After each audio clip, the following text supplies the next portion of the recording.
What occurred in the 72 hours between April 16th and April 19th represents the most definitive signal yet that the regional security architecture in the Middle East has fundamentally transformed, and that American presidents can no longer assume automatic compliance from governments that were once treated as client states whose strategic choices required American permission. On April 17th, senior Trump administration officials arrived in Riyadh carrying detailed operational plans for coordinated strikes against Iranian nuclear and missile facilities, requesting Saudi airspace access, basing rights for refueling tankers, and intelligence cooperation for battle damage assessment. By April 19th, Saudi Crown Prince Mohammed bin Salman had delivered a private response that became public within 6 hours. Saudi Arabia would not provide airspace access, would not allow operations from Saudi territory, and would not participate in any military action against Iran, regardless of American requests or pressure. Within 12 hours, similar refusals came from Kuwait, Qatar, and the United Arab Emirates, effectively closing the entire southern corridor for any sustained American air campaign against Iranian targets. I am going to take you inside every dimension of this refusal. Why would Saudi Arabia, a country that has received American security guarantees and weapon systems worth hundreds of billions of dollars over 7 decades, categorically refuse an American operational request? What does this refusal reveal about how regional powers now assess their interests independent of American preferences? And what does American military planning look like when the geographical access that has been assumed for every conflict since 1991 can no longer be taken for granted? There are no reassuring answers for American planners tonight. 3 questions will structure everything that follows. By the end of this analysis, you will understand why this refusal represents not a temporary diplomatic setback, but rather a structural shift in Middle Eastern power dynamics, and why the assumptions that have guided American military planning in the region for 3 decades have become obsolete faster than American strategy has adapted. Let me start with the operational specifics of what was actually requested and refused, because understanding the military dimensions reveals why this refusal makes certain types of American military action against Iran effectively impossible without accepting risks that no administration has been willing to accept. The operational plan presented to Saudi leadership required 3 specific forms of access. First, overflight rights for strike packages originating from bases in the Indian Ocean, specifically Diego Garcia and potential carrier-based aircraft operating in the Arabian Sea. These packages would need to transit Saudi airspace for approximately 1,400 kilometers to reach targets in central Iran around Isfahan and Natanz. Second, basing rights for KC-135 and KC-46 aerial refueling tankers at Prince Sultan Air Base and King Khalid Air Base, providing the refueling capability necessary for sustained operations given the distances involved. Third, intelligence cooperation, including access to Saudi surveillance data on Iranian air defenses and real-time battle damage assessment using Saudi satellite assets positioned over Iranian territory. The military mathematics are straightforward. Without Saudi airspace access, aircraft launching from Diego Garcia or carrier positions in the Arabian Sea must route either through Iraqi airspace, which Iraq has already indicated it would not permit, or fly around the Arabian Peninsula, adding approximately 900 nautical miles to each sortie. That additional distance effectively doubles fuel requirements, reduces payload capacity because additional fuel displaces weapons, and extends mission time in ways that increase vulnerability to Iranian air defense systems. Without refueling access from Saudi bases, tanker aircraft must operate from more distant positions, reducing their effectiveness and limiting the number of strike aircraft that can be supported simultaneously. A strike package of 48 aircraft, which is the minimum considered necessary for hitting hardened nuclear facilities, would require approximately 16 tankers operating in coordinated fashion. Without Saudi basing, those tankers operate from Kuwait at best, adding complexity and reducing sortie generation rates. Without Saudi intelligence cooperation, American targeting relies solely on American satellite coverage and signals intelligence, which provides less comprehensive picture than the integrated intelligence that Saudi-American cooperation would enable.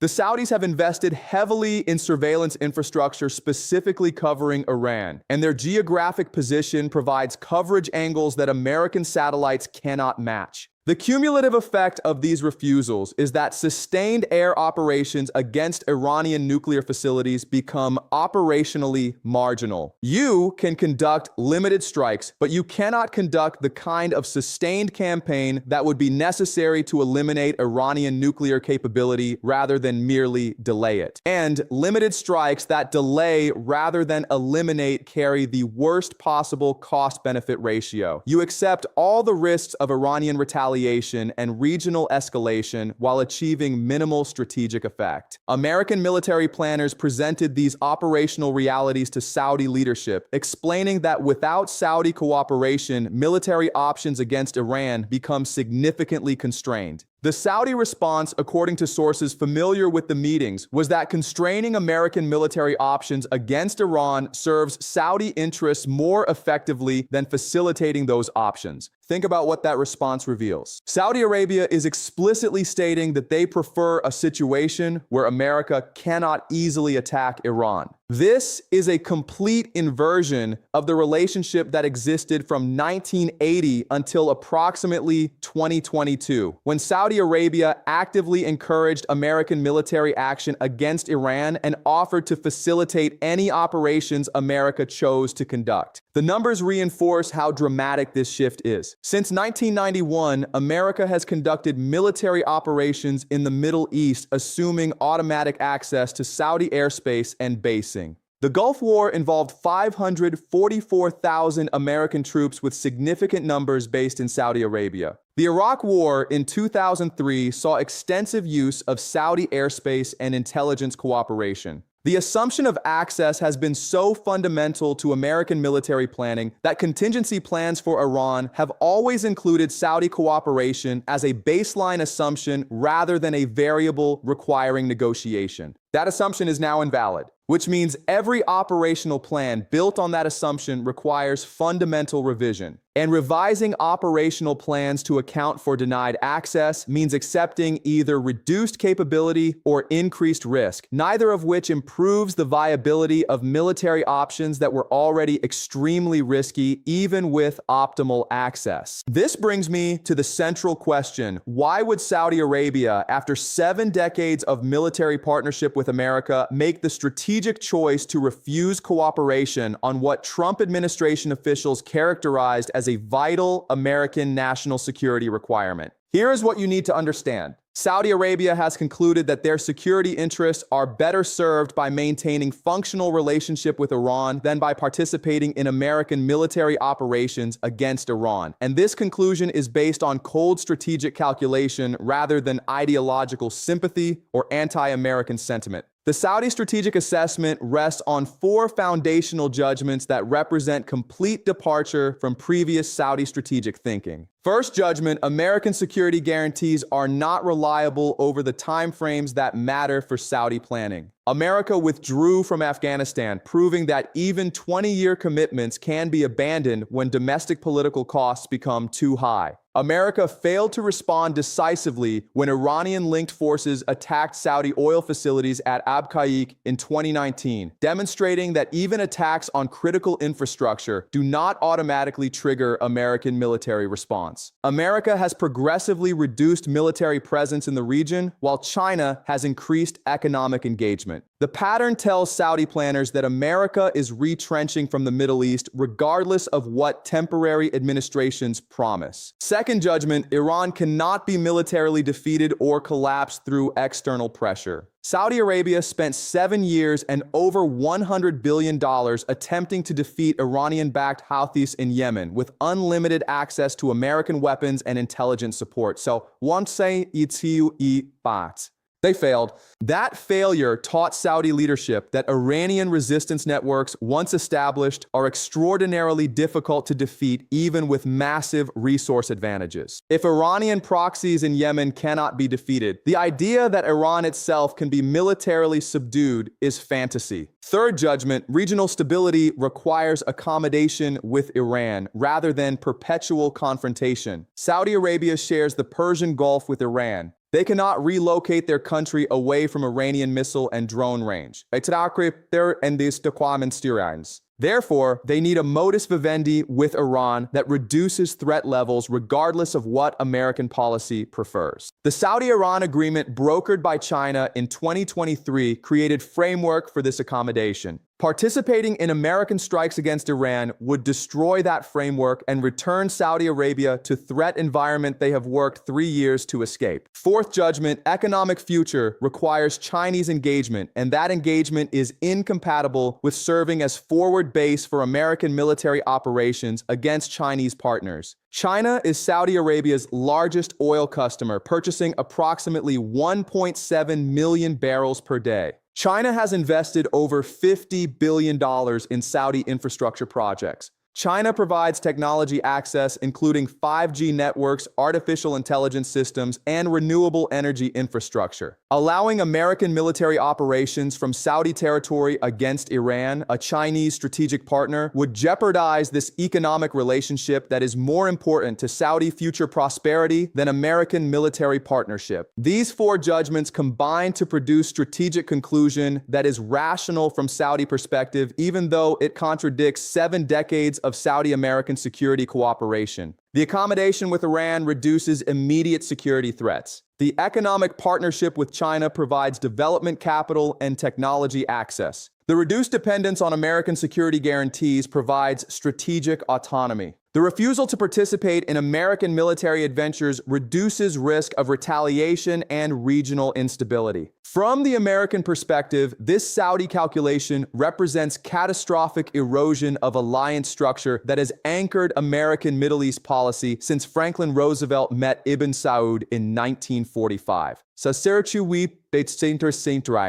But from the Saudi perspective, it represents realistic adaptation to changing strategic environment where American power and commitment are declining while regional threats and opportunities require new approaches. The Trump administration's response to the Saudi refusal has been threatened reduction in arms sales and security cooperation, which reveals profound misunderstanding of the strategic dynamic. Threatening to reduce security cooperation with a country that has concluded your security cooperation is unreliable is not effective leverage. It confirms their assessment that American partnership is conditional and transactional rather than strategic and enduring. The Saudis have processed this threat and apparently concluded that reduced American arms sales are acceptable cost for maintaining regional stability and Chinese economic partnership. They are diversifying defense procurement toward Chinese, Russian, and European systems. They are developing indigenous defense industry capabilities. They are reducing dependence on American weapons systems specifically to gain freedom of action independent of American approval. This is not the first time an American ally has made this calculation, and the historical pattern is instructive for understanding what comes next. Let me take you through the historical precedent, because this is not the first time that a long-standing American ally has concluded that American security guarantees are insufficient and that accommodation with regional adversaries serves their interests better than continued alignment with American policy.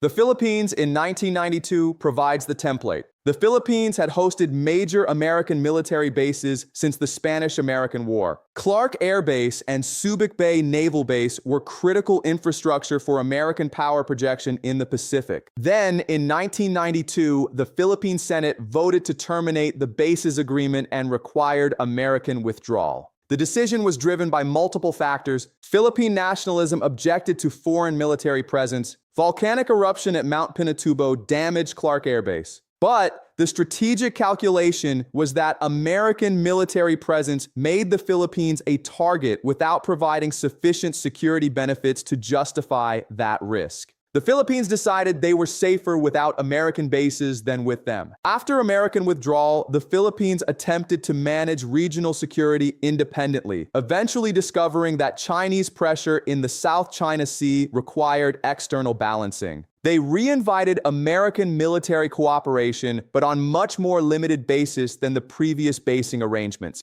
The relationship never returned to the pre-1992 model where America essentially had unlimited access and the Philippines accepted whatever risks that access created. Saudi Arabia in 2025 is following similar logic. They are not ending the relationship with America. They are redefining it on terms that serve Saudi interests rather than automatically deferring to American operational requirements. They will continue purchasing some American weapon systems. They will maintain diplomatic coordination on issues where interests align. But they will not accept the risks associated with hosting American military operations against countries with which Saudi Arabia is attempting to maintain functional relationships. The broader historical pattern is that alliance relationships based on asymmetric dependence become unstable when the weaker party concludes that the stronger party's commitment is unreliable or that the risks of alignment outweigh benefits. The weaker party then seeks to reduce dependence through diversification of partnerships and accommodation with adversaries. France under de Gaulle executed this pattern in the 1960s, withdrawing from NATO military command while maintaining political membership. They concluded that American nuclear guarantees were not sufficiently credible and that French security required independent nuclear capability and diplomatic autonomy. The American response was to condemn French unreliability, but France maintained its position, and eventually American policy adapted to accept reduced French military integration. Turkey under Erdogan has been executing the same pattern for the past decade, maintaining NATO membership while pursuing increasingly independent policies, including S-400 air defense purchases from Russia and coordination with Russia and Iran on Syria. American threats and pressure have not reversed Turkish trajectory toward greater autonomy. Saudi Arabia is now following this pattern.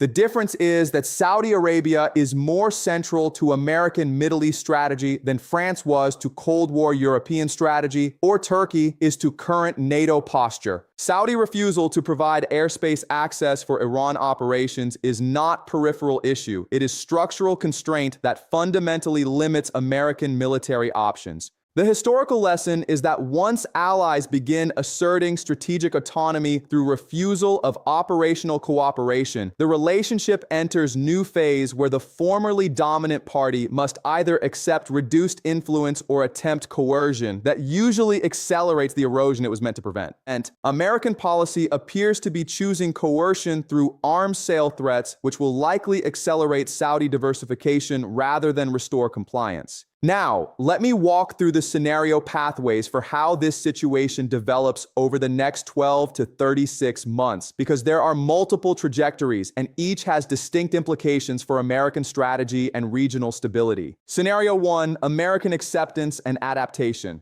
The Trump administration recognizes that Saudi strategic autonomy is irreversible, adapts military planning to account for denied access, and works to maintain cooperative relationship on issues where interests align, while accepting that Saudi Arabia will pursue independent regional policy. This requires significant humility and strategic adjustment, but preserves elements of the relationship that remain mutually beneficial. Probability 25%. Scenario 2, punitive American response. The administration proceeds with threatened arms sale reductions, imposes economic pressure, and attempts to isolate Saudi Arabia diplomatically to punish refusal and deter similar choices by other regional partners. This accelerates Saudi diversification toward Chinese and Russian partnerships while demonstrating to other allies that American partnership is coercive rather than consensual. Probability 40%. Scenario 3, American military action without Saudi cooperation.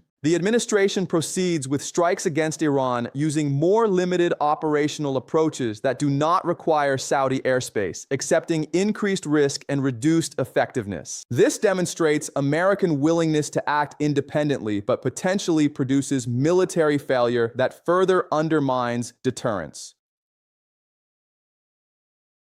Probability 20%. Scenario 4, regional security architecture without American centrality. Saudi Arabia, Iran, Turkey, and other regional powers construct security framework based on mutual accommodation and Chinese economic integration, with America maintaining peripheral presence but no longer serving as security guarantor or conflict arbiter. Probability 15% over next 36 months, rising significantly in longer time frame. So, Iritri try indarity, I assess scenario 2 as most likely in the immediate term. The Trump administration has consistently chosen confrontation over accommodation when allies assert autonomy, and domestic political incentives favor punitive response that demonstrates strength rather than strategic adjustment that might appear weak. However, this approach likely produces scenario 4 outcomes over medium term by accelerating the regional realignment it is meant to prevent. The critical variable is whether other Gulf states follow Saudi lead. Kuwait, Qatar, and UAE all issued similar refusals within 12 hours of the Saudi decision, suggesting coordinated approach rather than independent Saudi choice. If this represents collective Gulf state decision that hosting American military operations creates more risk than benefit, then American operational access across the entire region is fundamentally compromised. American planners are reportedly exploring alternative access through Jordan and Iraqi Kurdistan, but both options are politically unstable and operationally inferior to Saudi access. Jordan faces domestic opposition to hosting American operations. Iraqi Kurdistan lacks the infrastructure and would require extensive buildup that would signal intentions long before operations could begin. The uncomfortable reality for American planners is that military options against Iran that were considered viable when Saudi cooperation could be assumed become marginal when that access is denied. You can conduct limited strikes from carrier positions and Diego Garcia, but you cannot conduct sustained campaign necessary to eliminate rather than merely delay Iranian nuclear capability. And limited strikes carry all the costs of Iranian retaliation without achieving strategic objectives. Here is what this means going forward. The Middle Eastern security architecture that assumed automatic Saudi cooperation with American military operations has ended. A new architecture is emerging based on regional power accommodation and reduced American operational access. American military planning for Middle East contingencies will require fundamental revision to account for denied access across Gulf Arab states. This means either accepting significantly reduced capability or developing alternative operational approaches that do not depend on regional basing and overflight. Neither option is attractive, and both represent substantial capability reduction compared to planning assumptions that have guided American strategy for 3 decades. Saudi Arabia will continue diversifying defense partnerships and economic relationships to reduce dependence on American approval for strategic choices. Chinese arms sales to Saudi Arabia will increase. Russian defense technology transfers will expand. European defense cooperation will grow. Each diversification step reduces American leverage while increasing Saudi autonomy. Regional security cooperation will increasingly occur through frameworks that exclude American participation. The Saudi-Iran accommodation will deepen. Turkey-Gulf coordination will expand. China will play a growing role as mediator and economic integrator. America will maintain presence and relationships, but will no longer set the terms of regional security architecture. American domestic debate will struggle to process this shift because it requires acknowledging that American influence has declined to point where longtime allies openly refuse operational cooperation. The political incentive is to blame Saudi Arabia for betrayal rather than examine how American strategic choices created conditions where Saudi refusal became rational. This blame dynamic will likely accelerate relationship erosion rather than enable adjustment. The Trump administration's characterization of Saudi refusal as blow reveals the psychological dimension. It is only a blow if you assumed automatic compliance. If you recognize that allies are independent actors pursuing their own interests, then Saudi refusal is predictable response to changed strategic environment rather than surprising betrayal. This is not the outcome American policy has worked toward for 80 years, but it is the outcome that American strategic choices have produced. When you provide unreliable security guarantees, allies seek alternative arrangements. When you demand that allies accept risks for American operations while offering insufficient benefits, allies refuse cooperation. When you treat partners as subordinates required to comply with your preferences, partners eventually assert autonomy. I might be wrong about specific timelines. The erosion might be faster or slower than I project, but the structural trajectory is clear. Saudi Arabia has concluded that American security partnership is less valuable than regional stability and Chinese economic engagement. That conclusion is based on evidence, and American threats are unlikely to reverse it. This is not prophecy. This is analysis of demonstrated behavior and projection of its logical continuation. Saudi Arabia refused operational access. Kuwait, Qatar, and UAE followed. The pattern indicates coordinated regional strategy rather than isolated Saudi decision. American military options that assumed access no longer work. American strategy must adapt to reality where longtime allies prioritize their interests over American operational requirements. What you do with this analysis is your choice. Question it. Test it against evidence. Watch what happens over the next 6 months as American-Saudi relations either stabilize on new basis or continue deteriorating. The truth reveals itself through events, and we will analyze those events together as they unfold. We are watching the end of the era where American presidents could assume that phone calls to Riyadh would produce operational cooperation. The refusal that Trump experienced is not personal, it is structural. Saudi Arabia has changed its strategic assessment, and no American pressure campaign will restore the automatic compliance that characterized the previous era. The question is not whether American influence in the Middle East continues declining. The question is whether American leadership recognizes the decline in time to manage it strategically, preserving elements of partnership that serve mutual interests while accepting that the era of American dominance has ended. That is the analysis we will continue to develop together as this historic transition unfolds.